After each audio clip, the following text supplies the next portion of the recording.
Let's get Graham Hawkins in, Racing and Marketing Executive. Obviously, it's polytrack trial, so trial and error, but all the feedback seems to be very positive. Yeah, I think it's been a very worthwhile exercise. I guess the right analogy is tonight was the bachelor party.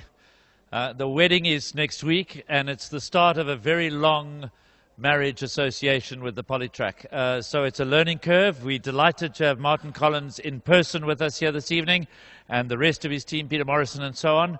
They've done a fabulous job, but it is obviously, as they've learnt at Fairview as well, each one of these tracks, depending on their location, although the recipe is the same, the location has a lot to do with how the track behaves, the climatic conditions, and so on.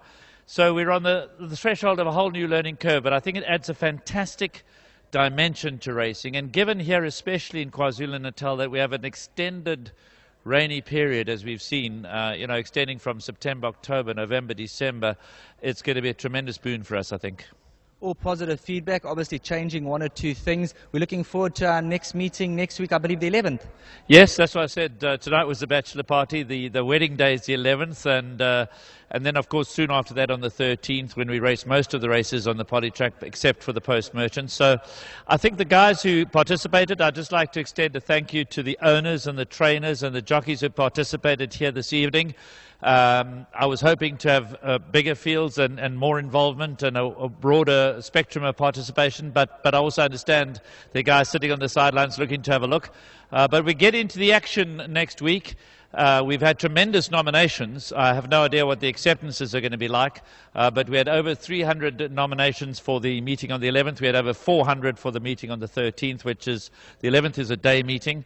13th is a night meeting, and therein lies two different preparations. So Kurt Groenewald and the team here at Greyville, they've obviously got a lot to learn. We'll learn from the guys down in Port Elizabeth. We'll obviously learn from head office in the UK, and obviously the South African operation here headed by Peter Morrison.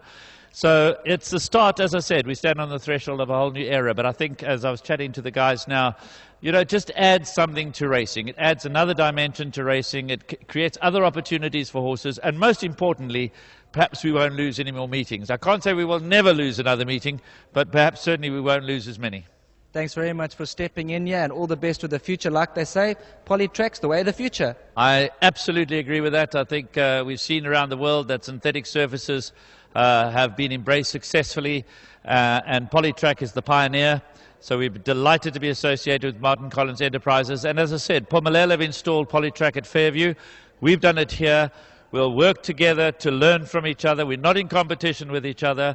And I'm sure there'll be more polytracks to emerge. I don't know what the plans are for Cape Town and for Johannesburg, but they are going to become a reality in South African racing. And better you embrace it than try and challenge it.